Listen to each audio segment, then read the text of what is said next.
نحمده ونصلي ونسلم على رسوله الكريم وعلى آله وأصحابه أجمعين. أما بعد فأعوذ بالله من الشيطان الرجيم. بسم الله الرحمن الرحيم. تبارك الذي نزل الفرقان على عبده ليكون للعالمين نذيرا. صدق الله مولانا العظيم. صدق وبلغنا رسوله النبي الكريم الأمين. زینت مجلس،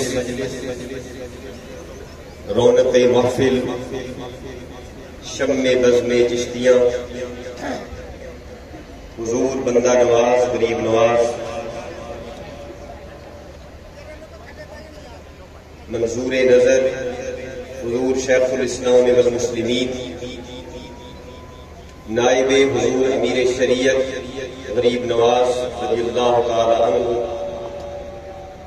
انتہائی عزت و تکریم کے لائق معزز و محترم علماء و مشائخ، غلامان پیر سیال، عاشقان رسالت، آج کی اس باوقار عظیم الشان فقید المثال عظمت تاجدار ختم نبوت کانفرنس میں دور و نزدیک سے تشریف لانے والے اہل محبت، آج یہاں حاضر ہو کر ہمیں سب سے پہلے جس سعادت کا اور جس خوشبختی کا احساس ہونا چاہیے وہ یہ ہے کہ جب بھی ہم اپنے گھروں سے نکلتے ہیں تو کسی نہ کسی کی رضا اور خوشنودی ہمارا مقصود نگاہ اور ہمارا مطمع نظر ہوا کرتی ہے. کبھی ہم کسی دنیاوی شخصیت کو راضی کرنے کے لیے گھر سے نکلتے ہیں،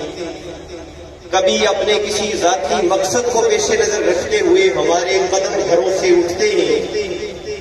میں اور آپ کتنے سعادت بخت اور خوشمند ہیں کہ اللہ رب العالمین نے آج اس کانفرنس میں نکلنے کے لیے اور اس کی طرف آنے کے لیے ہمیں جو جذبہ عطا کیا ہے، جو نیت بخشی ہے. ہم کسی دنیا دار کو راضی کرنے نہیں آئے، ہم نبیوں کے سردار کو راضی کرنے آئے. عظمت رسالت کے لیے یہ قدم اٹھے ہیں. حضور پیر سیال کی آواز پہ لبیک کہتے ہوئے آج غلامان رسالت اپنے عزم کو لے کر اور اپنے جذبے کو لے کر یہاں حاضر ہوئے ہیں. یہ اٹھنے والے قدم رائے گاہ نہیں جائیں گے. میرا دل کہتا ہے جو بھی محبت سے آیا ہے اپنی جھولیاں حضور کی رحمت سے بھر کے واپس جائے گا. حضور پیر سیال کی نگاہ لطف و کرم پہلے بھی شامل حال ہے اور آج بھی ہم ان سے اپنا دامن بھر کے واپس جائیں گے. حضور کی موجودگی میں لمبی گفتگو کرنا ترین ادب نہیں ہے. میں نے صرف 2-3 باتیں وقت کی نزاکت کو پیش نظر رکھتے ہوئے عرض کرنی ہے. اللہ رب العالمین نے جب انسانوں میں سلسلہ نبوت اور رسالت کا آغاز کیا تو ہر دور میں چمنستان نبوت میں رنگ رنگ کے پھول مہکتے رہے. حضرت آدم بھی آئے، حضرت نوح بھی آئے، حضرت موسیٰ بھی آئے، حضرت ابراہیم و اسماعیل علیہ السلام بھی جلوہ گر ہوئے. ہر پھول کا اپنا رنگ بھی تھا، اپنی خوشبو بھی تھی، اپنا منظر بھی تھا، اپنی پھبن بھی تھی، اپنی زیبائی بھی تھی، اپنی رانائی بھی تھی. لیکن ہر پھول ایک زمانے میں اپنی بہار دکھا کے دنیا سے چلا گیا. ان کی لائی ہوئی شریعتیں، ان پر نازل ہونے والی کتابیں، ان کے لائے ہوئے دین، ان پر اترنے والے صحیفے ایک وقت تک خلق خدا کو ہدایت کا نور عطا کرتے رہے. پھر وہ انبیاء بھی دنیا سے رخصت ہوئے، ان کی شریعتیں بھی چلی گئیں، ان پر نازل ہونے والی کتابیں بھی دنیا میں محفوظ نہ رہ سکیں. لیکن اہل محبت، حضور کے غلاموں، حضور پیر سیال کے در اقدس پہ حاضر ہونے والوں، ہماری سعادت کا ستارہ کتنی بلندی میں چمک رہا ہے کہ رب نے ہمیں اس محبوب کا امتی بنایا کہ جو گلشن نبوت کا وہ پھول بن کے مہکا ہے، جس کی رنگت بھی صبح قیامت تک باقی ہے، جس کی خوشبوئیں بھی صبح قیامت تک باقی ہے. حضور کا دین قیامت تک، حضور کی کتاب قیامت تک، حضور کے معجزات قیامت تک، حضور کی سیرت کی روشنیاں قیامت تک، اور پھر مجھے یہ کہتے ہوئے بھی جس مسرت کا احساس ہو رہا ہے آپ بھی اس مسرت میں میرے ساتھ شریک ہو جائیے کہ کل جب میدان کربلا میں امام علی مقام رضی اللہ تعالیٰ عنہ نکلے تھے دین کی عظمت کو پہرا دینے کے لیے، تو میدان کربلا میں امام حسین کا پرچم حضرت غازی عباس علمدار کے ہاتھ میں تھا۔ وہ امام حسین کے پرچم کے علمبردار تھے، اور مجھے یہ کہنے میں نہ کوئی ڈر ہے، نہ کوئی شک ہے، نہ کوئی تردد ہے کہ یوں تو حضور کی امت میں ہر زمانے میں ایسے علماء پیدا ہوئے، ایسے مشائخ پیدا ہوئے، ایسے کاملین اور صالحین دنیا میں آئے کہ جنہوں نے حضور کے دین کے پرچم کو پکڑ کے رکھا ہے اور لہرایا ہے چہار جہاں عالم میں۔ لیکن جب عقیدہ ختم نبوت کے پرچم کو اس سرزمین پاکستان میں لہرانے کی بات آئی تو رب نے اسی غازی عباس علمبردار کی اولاد میں سے میرے شیخ الاسلام کا انتخاب فرمایا۔ 1953 کی تحریک ختم نبوت ہو یا 1973 میں قادیانیوں کو غیر مسلم اقلیت قرار دینا ہو، یہی سرگودا کی سرزمین تھی، اور یہاں سے چند 100 گز کے فاصلے پر گول مسجد میں اجتماع تھا، پورے ملک سے اہل محبت جمع تھے، اور وہاں میرے شیخ الاسلام والمسلمین ولی نواز جب اسٹیج پہ آتے ہیں، آپ جب مائک پہ جلوہ گر ہوتے ہیں تو آپ فرماتے ہیں کہ لوگ تو قادیانیوں کے بارے میں صرف باتیں کرتے ہیں، پلاننگ کرتے ہیں، خدا کی قسم اگر میری ملت کے علماء مجھے حکم دیں تو میں اپنے غلاموں کو لے کے یوں سر پہ کفن باندھ کے نکلوں کہ 3 دن کے بعد سرزمین پاکستان پہ کوئی منکر ختم نبوت نہیں گزرنا۔ یہ میرے شیخ الاسلام کا جذبہ ہے، یہ میرے شیخ الاسلام کا پیغام ہے۔ آج بھی سیاق شریف کے کسی کتب فروش سے حضور کے وصایا شریف لے کے ان کا مطالعہ کریں کہ جب آپ دنیا سے پردہ فرما رہے تھے اپنی اولاد امجاد کے لیے، اپنے بعد سجادہ نشینان کے لیے، اپنے غلاموں کے لیے، اپنی چوکھٹ پہ حاضری دینے والوں کے لیے، وقت کا شیخ الاسلام جب اپنی وصیتیں لکھ رہا تھا، لکھوا رہا تھا، تو ان میں بھی یہ الفاظ قیامت تک جگمگ کرتے رہیں گے کہ شیخ الاسلام نے فرمایا جو میری چوکھٹ میں آنے والا ہے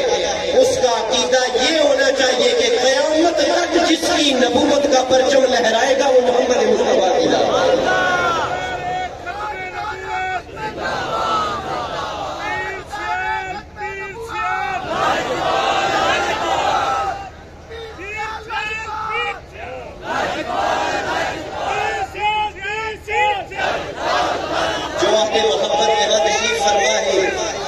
یہاں پہ جو کالجز کے، یونیورسٹیز کے اساتذہ اور طلبہ تشریف فرما ہے، جو کثیر تعداد میں باشعور اہل محبت تشریف فرما ہے، ان کی خدمت میں علماء بہت گفتگویں کر چکے، آیات مقدسہ پڑھی جا چکی، احادیث طیبہ کا خوبصورت بیان ہو چکا، لیکن حضور کے قدموں کو ہاتھ لگاتے ہوئے میں جو ختم نبوت کے حوالے سے ایک روشن دلیل آپ کے سامنے رکھنا چاہتا ہوں، اور میری یہ خواہش ہوگی کہ حضور کی سیاق کا ہر غلام اس دلیل کو اپنے دل کی تختی پہ بھی لکھے، اپنے ذہن کی کتاب میں بھی درج کرے کہ میرے آقا کے ختم نبوت کی اس سے روشن دلیل کیا ہوگی۔ آج دنیا میں تورات کا کوئی ایک نسخہ ڈھونڈنے نکلو کہ جو تحریف سے پاک ہو، جو تبدیلی سے پاک ہو، جس میں غلطیاں نہ ہو، مشرق سے مغرب تک ایک ایک لائبریری چھان مارو گے تمہیں کوئی ایک بائبل کا ایسا نسخہ نہیں ملے گا، کوئی ایک زبور کا نسخہ نہیں ملے گا، کوئی ایک انجیل کا نسخہ نہیں ملے گا، لیکن میرے نبی کے ختم نبوت کی اس سے روشن دلیل کیا ہوگی؟ آج حضور کی امت میں 7 سال کے بچے کا سینہ قرآن کے نور سے انہیں پر نظر آتا ہے۔ آج کوئی گھر ایسا نہیں جس میں میرے نبی کی قرآن کی کتاب زندہ موجود ہو، آج کوئی لائبریری ایسی نہیں ہے جس میں قرآن کی تفسیریں موجود نہ ہو، جس میں قرآن کے ترجمے موجود نہ ہو۔ میرے آقا کا قرآن بھی زندہ، میرے آقا کا دین بھی زندہ، ان کی شریعت بھی محفوظ، اور یہ ذمہ داری رب نے کس کی لگائی ہے؟ میں آخر میں 1-2 باتیں شیخ الاسلام والمسلمین غریب نواز کی سیرت طیبہ کے حوالے سے بطور پیغام کر کے بڑے ادب سے گفتگو کو اختتام کی طرف لے کے جاؤں گا کہ حضرت شیخ الاسلام والمسلمین سے پوچھا گیا کہ حضور آپ نے قرآن مجید کب پڑھا، کتنی عمر میں آپ نے قرآن مجید کو یاد کیا؟ تو حضور شیخ الاسلام نے جواب دیا، فرمایا جب میں 7 سال کی عمر میں اپنے والد گرامی مجاہد ملت حضرت خواجہ محمد ضیاء الدین سیالوی نفر اللہ مرتضی کے ساتھ آستانہ عالیہ توسا مقدسہ میں حاضر ہوا، فرمایا میری عمر صرف 7 سال کی اور الحمد سے لے کر والناس تک پورا قرآن مجھ گیا۔ یہ ہے ختم نبوت کی دلیل کہ 7 سال کے بچے کے سینے میں بھی اللہ نے اپنے محبوب کی اس کتاب زندہ کو محفوظ کر دیا۔ میں حضور شیخ الاسلام غریب نواز کا جو پیغام دینا چاہتا ہوں کہ آج ہمارے دوست جب پڑھ لکھ جاتے ہیں، دنیاوی تعلیم کا غبار جب ذہنوں پہ چڑھتا ہے اور ہیومن رائٹس کی جب باتیں ہوتی ہیں اور انٹرنیشنل لا کو جب پڑھتے ہیں تو ذہنوں پہ یہ غبار آتا ہے کہ وہ بھی تو پاکستانی ہیں، وہ بھی تو انسان ہیں، انہیں بھی تو زندہ رہنے کا حق ہے، اور ان کے خلاف ہے اتنی پروپیگنڈا کیوں ہے، یہ اتنی کانفرنسیں کیوں ہیں، یہ اتنے سیمینار کیوں ہیں؟ اور حضور امیر شریعت غریب نواز ہوں یا ان کے لخت جگر نور نظر حضور ضیاء چشت ہوں، ان کی زندگیاں ختم نبوت پہ پہلا دیتے ہوئے کیوں گزرتی ہیں؟ آخر اس مسئلے میں اتنا بڑا اختلاف کیوں ہے؟ تو میں بڑے ادب سے اپنے اس بھائی سے یہ سوال کروں گا کہ اگر کوئی تیرے باپ کو گالی دے، اگر کوئی تیری ماں پہ کیچڑ اچھالے، اگر کوئی تیرے کسی خاندان کے بڑے کی عزت کو ہاتھ ڈالے، اس وقت تو تیری انسان دوستی نظر نہیں آتی، اس وقت تو تجھے ہیومن رائٹس کی یاد نہیں آتی۔ مرزا قادیانی دجال وہ ہے کہ وہ نبی جس کے بال جیسا رب نے کسی کا بال نہیں دنیا میں بنایا، وہ قادیانی ملعون یہ کہتا ہے کہ قرآن میں جس محمد کا ذکر ہے وہ محمد میں ہو، قرآن میں جس احمد کا ذکر ہے وہ احمد میں ہو، جس نبی کے قلبوں سے لگنے والے مٹی کے ذرے بھی اپنی محبت کی آنکھوں کا سرما ہے، جو اس نبی کی برابری کا دعویٰ کرے اس جیسا کائنات میں کوئی ملعون نہیں ہو سکتا، اس جیسا کوئی قابل نفرت نہیں ہو سکتا۔ میں آخری بات عرض کر کے بات کو سمیٹ رہا ہوں، میں آپ سب کو یہ پیغام دینا چاہتا ہوں، یہ میرے پیر سیال کا پیغام ہے، یہ حضور سجادہ نشین غریب نواز کا پیغام ہے، یہ حضرت صاحبزادہ محمد قاسم صاحب کا پیغام ہے، یہ پورے خانوادہ سیاد شریف کا پیغام ہے کہ آج کسی قادیانی سے ہاتھ ملانے سے پہلے، کسی مرزائی سے کاروباری شراکت کرنے سے پہلے، کسی مرزائی سے مسکرا کے ملنے سے پہلے اور اس سے دوستی لگانے سے پہلے ذرا ایک لمحے کے لیے پیر سیال کے غلام یہ سوچ لینا کہ کل میدان محشر میں حضور شیخ الاسلام کو بھی منہ دکھانا ہے اور اللہ کے محبوب کو بھی منہ دکھانا۔ اگر تو حضور شیخ الاسلام کے سامنے آنے کا، اللہ کے محبوب کی بارگاہ میں حاضر ہونے کا اور رب کے دربار عدالت میں کھڑا ہونے کا وہ منظر آنکھوں کے سامنے ہے، تو پھر باپ کے دشمن سے بھی اتنی نفرت نہیں ہونی چاہیے جتنی قادیانی کے ساتھ ہونی چاہیے، جتنی مرزائی کے ساتھ ہونی چاہیے۔ میری دعا ہے رب کریم حضور پیر سیال کے آستانے گوہر بار کو صبح قیامت تک شاد اور آباد رکھے۔ یہ میخانہ محبت یہاں عشق کے جام، مستی کے جام اسی طرح بٹتے رہے، اہل محبت یہاں سے سیراب ہوتے رہے۔ اللہ کریم میری اور آپ کی غلامی حضور پیر سیال کی بارگاہ میں اسے قبولیت کا شرف عطا فرمائے۔ الہی تاب ود خورشید و ماہی چراغ چشتیاں را روشنائی۔ اگر مجھ سے کوئی لفظی یا معنوی غلطی ہوئی ہو حضور بھی مجھے معاف فرمائیں۔ اللہ رب العالمین کی بارگاہ میں بھی التجا ہے رب کائنات اپنے حبیب کے صدقے معافی عطا فرمائے۔ وآخر دعوانا الحمدللہ رب العالمین۔ سبحان اللہ، ماشاءاللہ۔ جناب حضرت علامہ مفتی سہیل احمد سیالوی صاحب نے خوبصورت جامع عظیم کلمات اپنے شیخ کریم کی کرم نوازی پیش فرمائے، اور یقیناً